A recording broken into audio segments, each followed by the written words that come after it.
Well, welcome back to this channel where I discuss media, digital, and political literacy. And this is the third chapter of the book Propaganda by Bernays, Edward L. Bernays. I read this all the way back when I was studying politics at university, and it's been 20 something years. And since I'm talking so much about the media and propaganda and politics and everything else, I thought it would be really useful for us to look at this and re-look at sort of like texts and work pieces of work that might not be written for now, but they can be applied to now. So chapter 3 is the new propagandists. Who are the men who, without our realizing it, give us our ideas, tell us whom to admire and whom to despise, what to believe about the ownership of public utilities, about the tariff, about the price of rubber, about the Dawes Plan, about immigration, who tell us how our houses should be designed, what furniture we should put into them, what menus we should serve on our table, what kind of shirts we must wear, what sports we should indulge in, what plays we should see, what charities we should support, what pictures we should admire, what slang we should affect, what jokes we should laugh at. If we set out to make a list of the men and women who, because of their position in public life, might fairly be called the moulders of public opinion, we could quickly arrive at an extended list of persons mentioned in Who's Who. It would obviously include the President of the United States and the members of the cabinet, the senators and representatives in Congress, the governors of our 48 states, the presidents of the chambers of commerce in our 100 largest cities, the chairman of the boards of directors of our 100 or more largest industrial corporations, the president of many of the labor unions affiliated in the American Federation of Labor, the national president of each of the national, professional, and fraternal organizations, the president of each of the racial or language societies in the country. You get the picture. Such a list would comprise several thousand persons, but it is well known that many of these leaders are themselves led, sometimes by persons whose names are known to few. Many a congressman, in framing his platform, follows the suggestions of a district boss whom few persons outside the political machine have ever heard of. Eloquent divines may have great influence in their communities, but often take their doctrines from a higher some words, ecclesiastical authority. It's because it's been split up with a hyphen, because it's across two sentences. Ecclesiastical authority. The presidents of chambers of commerce mold the thought of local businessmen concerning public issues, but the opinions which they promulgate are usually derived from some national authority. A presidential candidate may be drafted in response to overwhelming popular demand, but it's well known that his name may be decided upon by half a dozen men sitting around a table in a hotel room.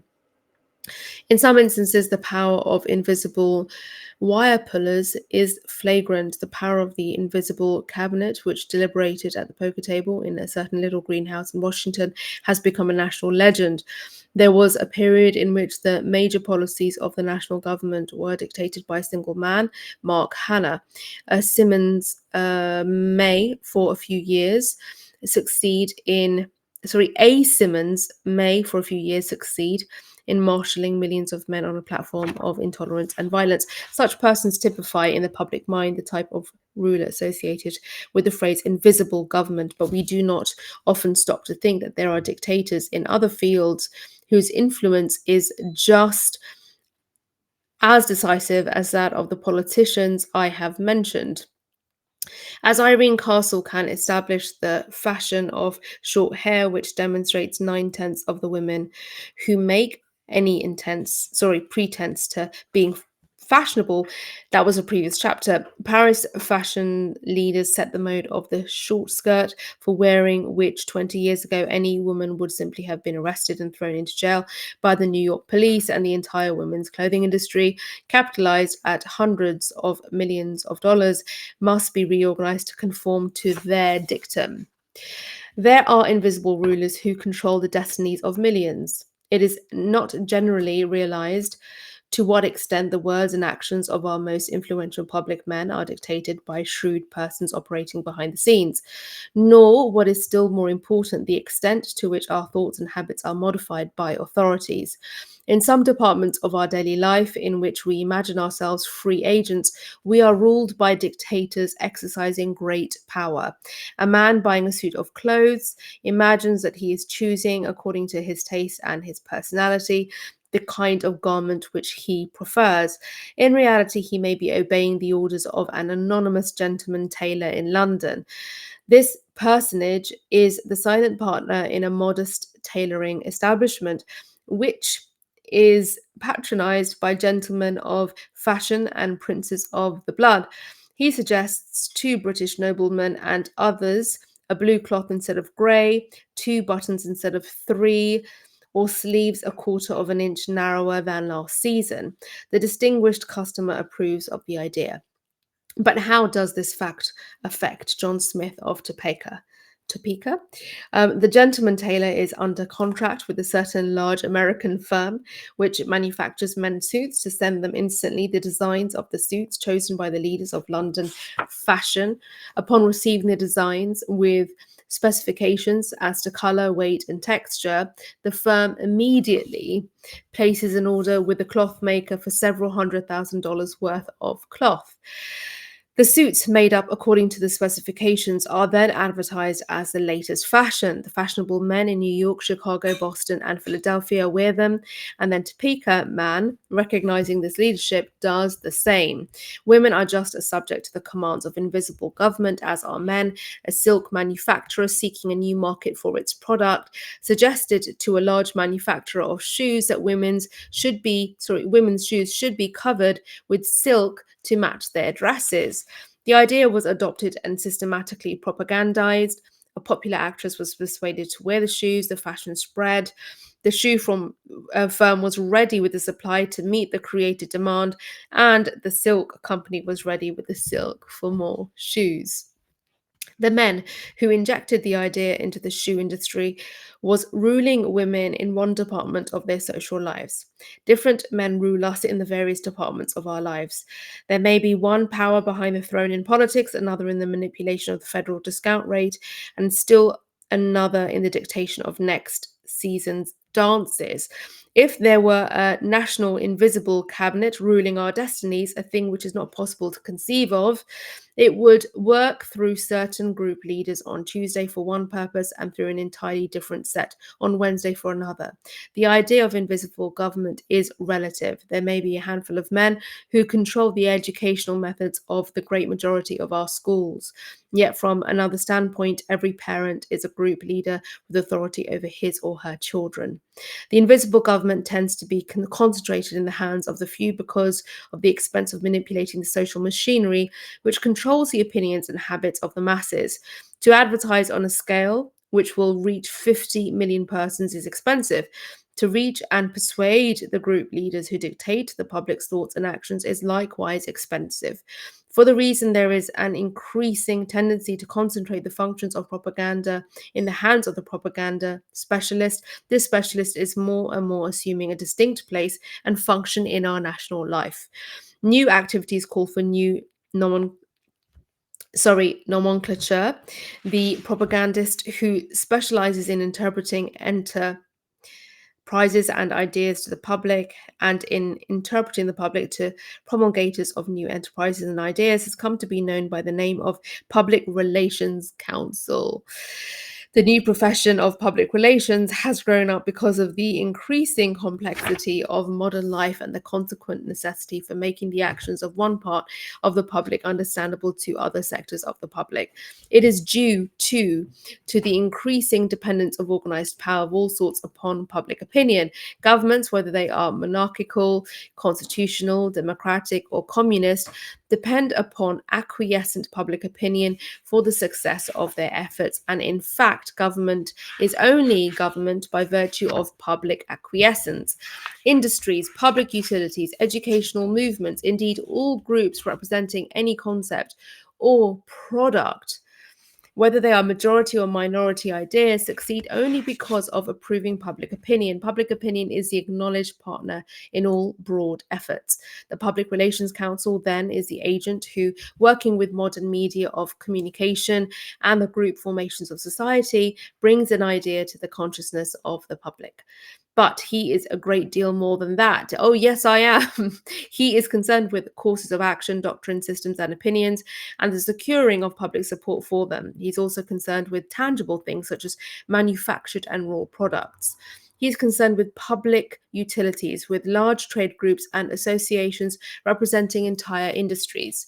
He functions primarily as an advisor to his client, very much as a lawyer does. A lawyer concentrates on the legal aspects of his client's business.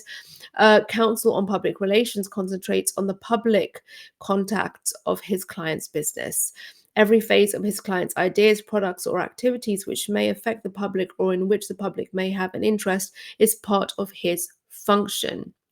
For instance, in the specific problems of the manufacturer, he examines a product, the market, the way in which the public reacts to the product, the attitude of the employees to the public and towards a product, and the cooperation of the distribution agencies. The Council on Public Relations, after he has examined all these and other factors, endeavors to shape the actions of his clients so that they will gain the interest, the approval, and the acceptance of the public.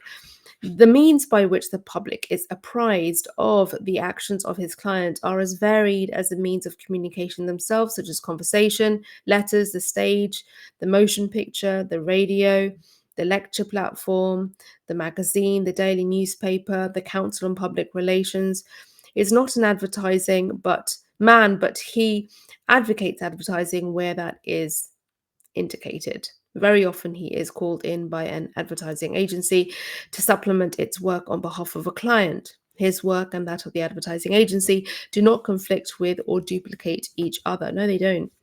His first efforts are naturally devoted to analyzing his client's problems and making sure that what he has to offer the public is something which the public accepts or can be brought to accept. Brought to accept. It is futile to attempt to sell an idea or to prepare the ground for a product that is basically unsound. For example, an orphan asylum is worried by a falling off in contributions and a puzzling attitude of indifference or hostility on the part of the public. The Council on Public Relations may discover upon analysis that the public, alive to modern sociological trends, subconsciously criticizes the institution because it is not organized on the new cottage plan. Whew. He will advise modification of the client in this respect, or a railroad may be urged to put on a fast train for the sake of the prestige which it will lend to the road's name and hence to its stocks and bonds. His next effort is to analyze his public. He studies groups which must be reached and the leaders through whom he may approach these groups, social groups, economic groups, geographic, we call them stakeholders. Only after the double analysis has been made and the results collated has the time come for the next step, the formulation of policies governing the general practice, procedure, and habits of the client in all those aspects in which he comes in contact with the public. And only when these policies have been agreed upon is it time for the fourth step. My battery's about to die. The fourth step, the first recognition of the distinct functions of the Public Relations Council arose perhaps in the early years of the present century as a result of the insurance scandals coincident with the muckraking of corporate finance in the popular magazines. Let's plug you in. Don't want to lose you.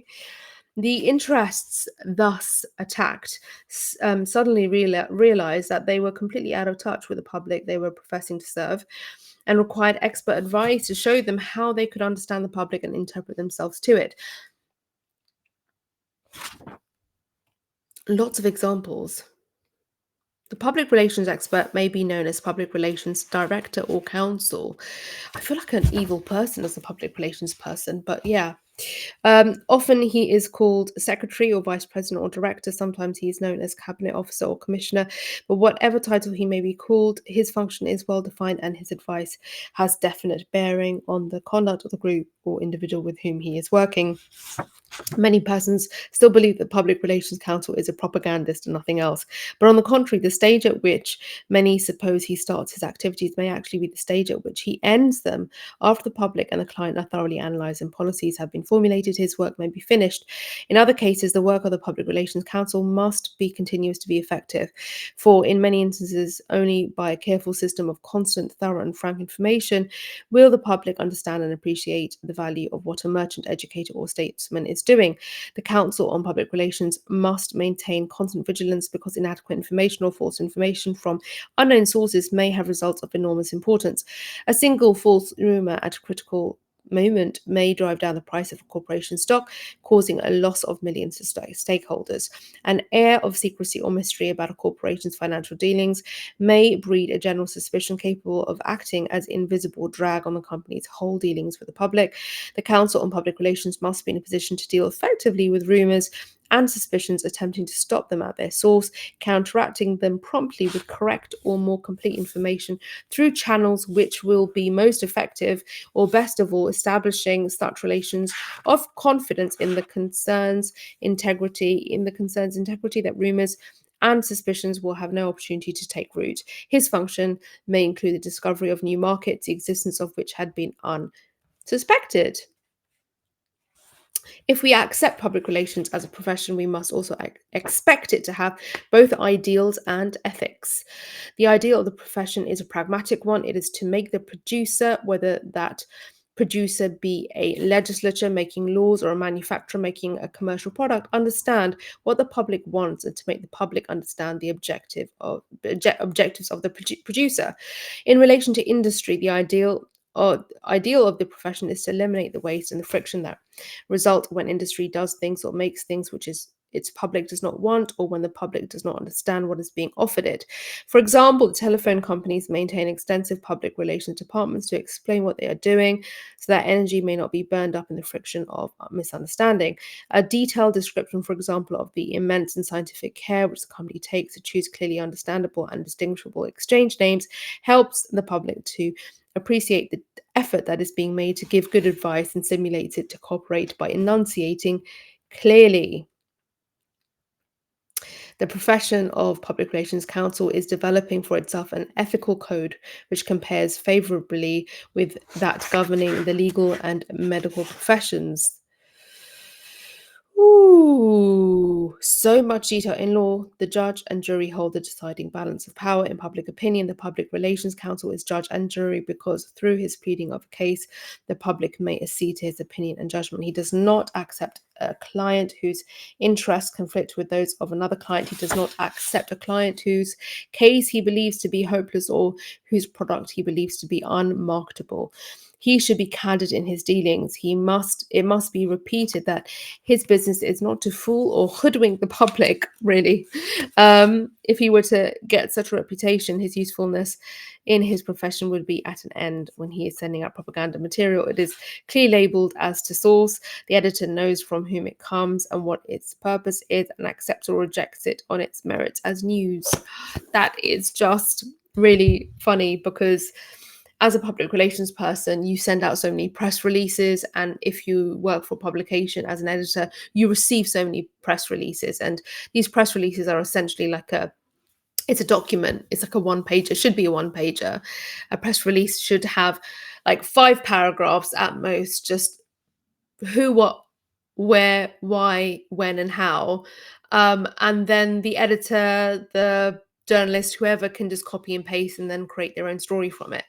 But you can receive some ghastly press releases, like written in the worst way, or just, you know, I worked in fashion PR for a bit, and the lies, the language used, and then working in other industries, and I don't want to name them all, but you have such a strict code by which you have to work and write. And so that was quite a contrast.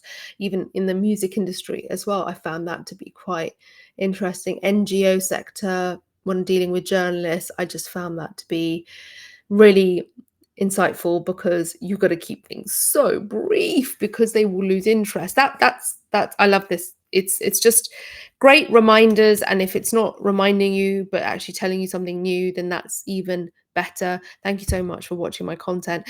I have a podcast. It's available. I might change the name. Currently, it is called what it is, just in case I change the name. But I also have regular streams. You can catch them all on media and political literacy as well. And yeah, it's wonderful to have you here. If you'd like to join the channel, feel free to do so. You can also join my Patreon, and I have this amazing merch. It's called Biased, because we all are. It's distressed cotton. You have navy, you have khaki, which I was first most partial to, and then black, and now I love every single one of the designs. So they can be bought from my store. It's all available. The links in the description. So that is black for you. Biased, because we all are. Can't get away from it. Let's own our biases. Let's become more aware of what we're subjective about, so that we can arrive at a table with each other and have a conversation that's more honest. And let's not fake it, because we don't like fake stuff, do we? Even though we're all faking it, there's no such thing as authenticity, and there's more content like that. And I'll leave you with this. Which assumption can you challenge today of your own? Let me know in the comments, and I will see you in the next video.